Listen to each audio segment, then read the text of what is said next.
Hello, everyone. Welcome to our information session about the Masters of Applied Economics, which is a master's program that is housed in the Department of Agricultural, Environmental, and Development Economics at The Ohio State University. Today, we're going to talk a little bit about the university, the program, our department, and hopefully get a lot of the questions answered that you might have about this program and what it might look like to be a student in it. So Ohio State University was established in 1870 as a land-grant institution.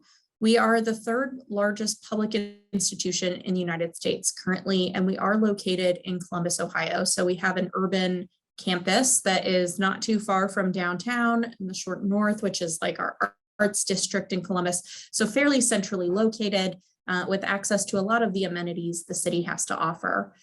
We have nearly 200 graduate programs, and that's important for you because it means that not only do you get to take advantage of the expertise that you find in our department and the economics department, but also across the university, right? So if there is some area that is really closely related to economics or where applied economics kind of bridges a gap for that discipline, you have the opportunity to potentially look at taking that class and learn a little bit more about that topic. So it just offers a little bit more breadth to your opportunities while you're at the university. We also have a very engaged worldwide network of alumni, which always ends up being really helpful when you're doing either job searching or networking in general and just making connections with people. Almost anywhere you go, there is going to be a Buckeye who wants to talk about your shared experiences being a Buckeye. When you look at Columbus, if you're coming for a Master's of Applied Economics program, you're probably not going to be here very long, but it is nice to know if you're going to really enjoy the city in which you're living during your time in your master's program, especially because in the master's program, it is fairly intensive.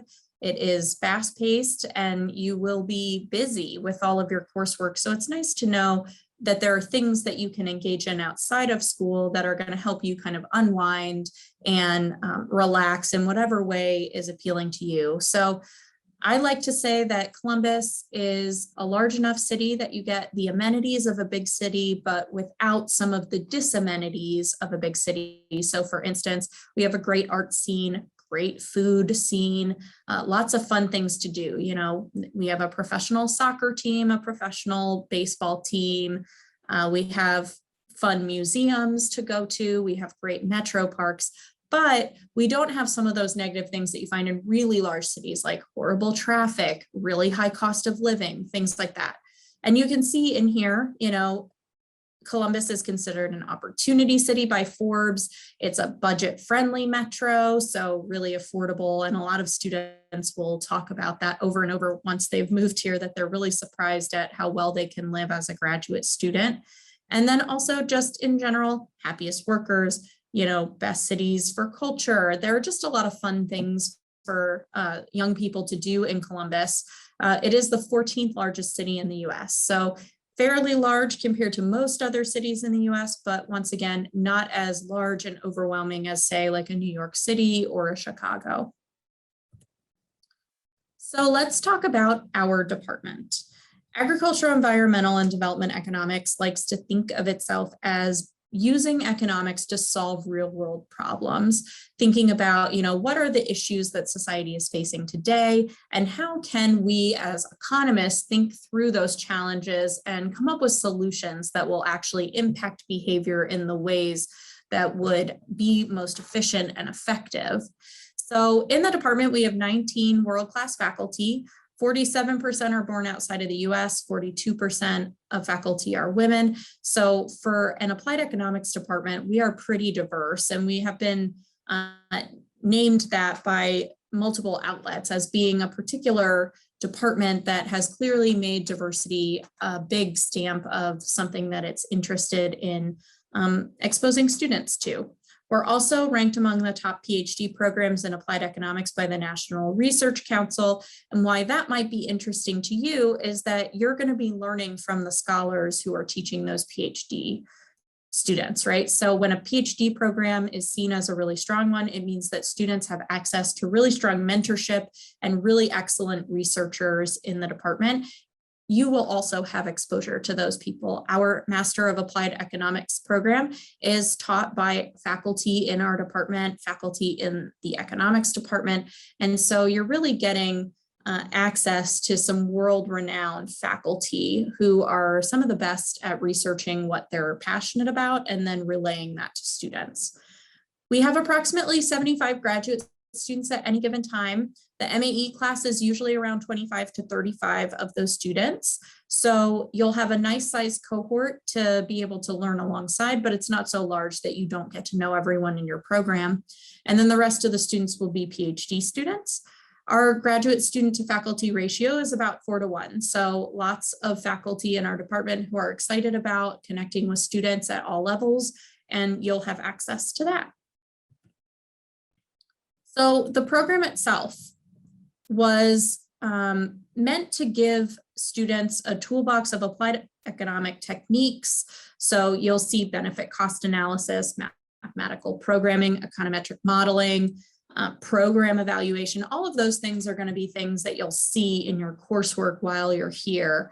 And it's a joint program between the Department of Economics and our department, which means that you really get to leverage the strengths of 2 different programs that are both well regarded in their respective fields. So the Department of Economics tends to provide a little bit more support to this program by providing foundations, theoretical foundations classes for students in micro and macroeconomics. And then our department focuses more on kind of the applied side of things, right? How can you do econometric analysis around certain problems? And how do you look at quantifying benefits and costs of a specific program or initiative to understand what is its ultimate outcome. The MAE also will equip you to enter the job force without requiring a ton of research on your part. So if you're someone who's interested in taking these skills to the labor market and working professionally immediately after graduation, it's a really great opportunity to do so. That's exactly what this program was designed to do, is to give you this tool set within a really short period of time so that then you can have, a big impact wherever you end up employed after the program is completed. Why might you be interested in a Master's of Applied Economics? There is growing demand nationally and internationally for professionals who have technical skills, analytical abilities to look at applied economics issues and communicate those solutions that they come up with effectively, right? So to be able to look at data and say, okay, not only can I tell you what the data is telling me, but also underpinning that is economic intuition that helps us better and more deeply understand what is happening and how we can find solutions for those problems.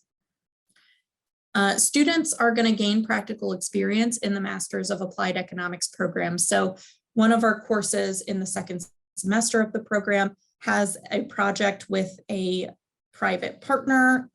Typically, it's been Huntington National Bank. We've also partnered with Ohio Medicaid, and we're currently potentially looking at talks with another organization as well that might be able to help us with a project. But essentially, students are given a project by an organization, and they are going to be working with a data set from that organization that has real data and trying to solve a problem for them, something that they're either looking at now or that they've looked at recently. And students will build a model to kind of forecast out different metrics, right? So it gives students experience not only in a group setting, but working on an applied problem that is very relevant to today's economy and things that are happening. So, this past year with Ohio Medicaid, they were looking at some of the impacts of COVID-19 on Medicaid, and different things that they're tracking throughout the system to make sure that people are getting access to the healthcare that they need. So students took that experience, and almost every single year we're hearing students say, we loved that class because it was really practical. It was helpful for my job search because I could talk about something so tangibly. And then on top of it, it made them feel even more confident in their own skills because they got so much practice, coding, communicating their results, taking feedback from the organization and then changing their model based on some of the feedback that they received. So it's a really great experience for students overall. Just to look at course overviews for the Masters of Applied Economics. If you decide to do this program full-time, you would take 5 classes in your autumn semester and 4 classes in your spring semester. And the reason for that is that in the spring semester, you're usually doing a job search, which is very time consuming. And then on top of it, your AEDE econ classes, 6120 and 6130, are both very time consuming. And so to not have students feel overloaded, we always suggest kind of doing 2 electives in the autumn semester. But in autumn semester, you'll have Survey of Microeconomics. You'll have your first Applied Quantitative Methods course, which is going to go over regression analysis, some, general like statistics, concepts and things like that. And then you'll also have benefit cost analysis and 2 electives. Then in the spring semester, you'll learn a little bit more about macroeconomics, and then you'll have 2 more applied quantitative methods classes. That first one, 6120, is the project course that I just talked about with either Huntington National Bank or another organization. And then 6130 is an applied quantitative methods course that focuses on big data. What are the issues that you run into when you're working with really large data sets? How do you work with those challenges to be able to get the best information that you can? And then it also covers some machine learning techniques as well. So you'll learn a little bit about that. And then once again, another elective course. You can see in that box below, I have our elective courses outlined in that box. So you can kind of look at those. You are required to have 2 of your 3 elective courses be at the 6,000 level or above. So one of those courses can be an Econ 5,000 level class if you're interested in that, but at least 2 of them must be at the 6,000 level or above. So after you've done the Masters of Applied Economics program, or actually while you're in the middle of it, you'll probably start doing a job search and thinking about, how can the tools that I'm learning here translate into a job that's going to, help me do work that is meaningful to me, helps me make a decent living, and allows me like the opportunity to really apply what I've learned. In terms of employment and where our faculty have seen a really good impact has been banking and financial. We've seen students go into consulting firms, into government administration. NGOs, we haven't had as many students go into, but that's more a matter of choice than anything else. But students are also really well prepared to be able to do risk management, policy and performance assessments, data analysis, anything that's kind of looking to either forecast out how things are going to look, or that are able to kind of look at current things and say, what is going on here? What can data tell us? Those are going to be the types of jobs that you're looking at.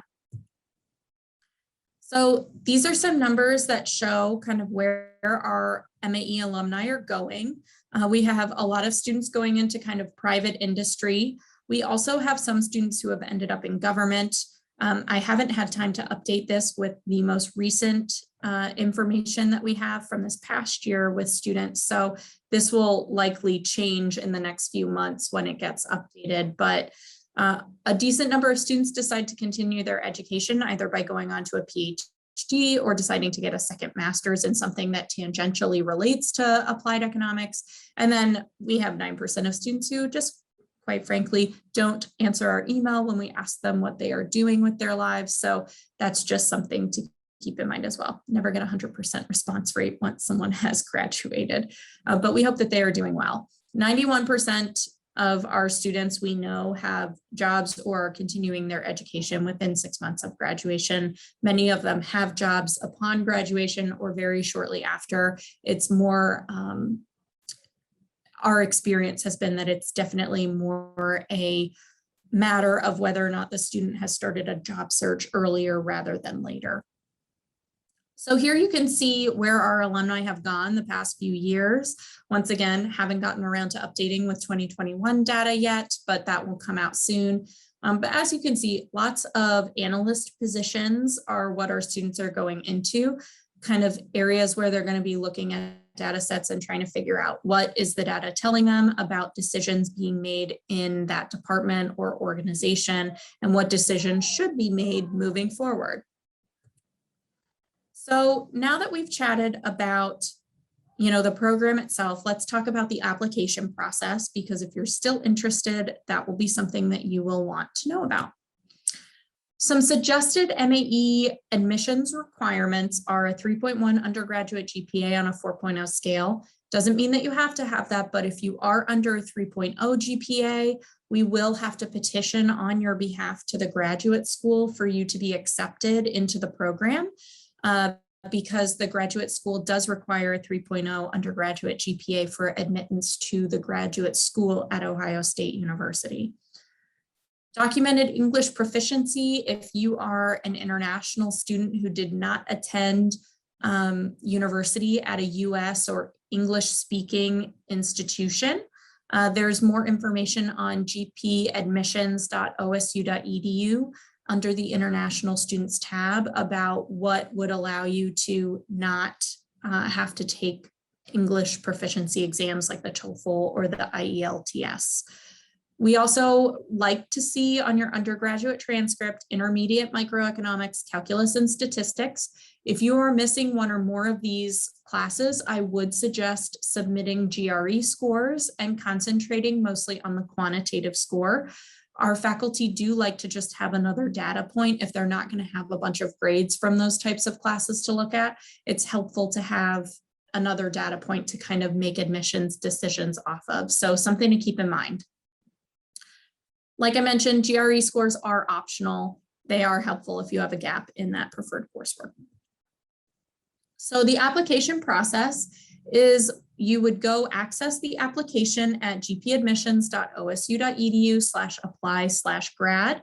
You would then find the Master of Applied Economics under our department's heading, and you can upload and send supporting documentation through that portal. So academic transcripts would get sent directly from your institution to Ohio State University, but your TOEFL and IELTS scores would also be sent directly, and your GRE score would be sent directly if you're planning to do that. In terms of uploading your documents, you would upload a personal statement, a resume or CV, and then information for 3 letters of recommendation. It is important to note that there is a lag. You have to submit your application, pay the application fee, and then an automated email will be sent to your letter writers requesting and giving them information about how to submit their letters of recommendation. There's usually a little bit of a lag between when you submit and when your letter writers will get the request. So if you're working very close up to the deadline in June for submitting your application, especially international students, you will probably want to consider submitting at least a week or 2 ahead of time to ensure that your letter writers have the ability to upload your documents. I say that especially for international students because June 7th is the deadline for international student applications. And that is because the financial review process takes a while. And so we have to have all of your items into the program by June 7th so that we can look at them and then make admissions decisions before the deadlines that are given to us by the folks who do financial review for international students. So if you submit too late, it is unlikely that we will be able to consider you for admission for that year. So just something to keep in mind. So important dates to keep in mind, the application is live currently. It has been since August 1st. And if you're interested in being considered for departmental fellowships, that's typically only for domestic students, you would want to make sure to submit all of your documentation, including those letters of recommendation, by December 15th so that you can be considered for those. It doesn't guarantee that you'll be put up for a fellowship, but it does make it much more likely that you'd be able to be put up for something.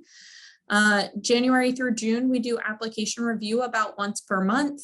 And so if you're interested in knowing the outcome of your application sooner rather than later, you would want to submit by December or January. And then June 7th is the final application deadline where all materials are due. So that's just something to keep in mind as well. So at that point, I hope that you have no more questions left, but if you do, you can feel free to email AEDE grad services at osu.edu to ask us any questions that you have relating to the Masters of Applied Economics program. Thank you so much for coming to this. I really appreciate it, and I hope that you have a great day.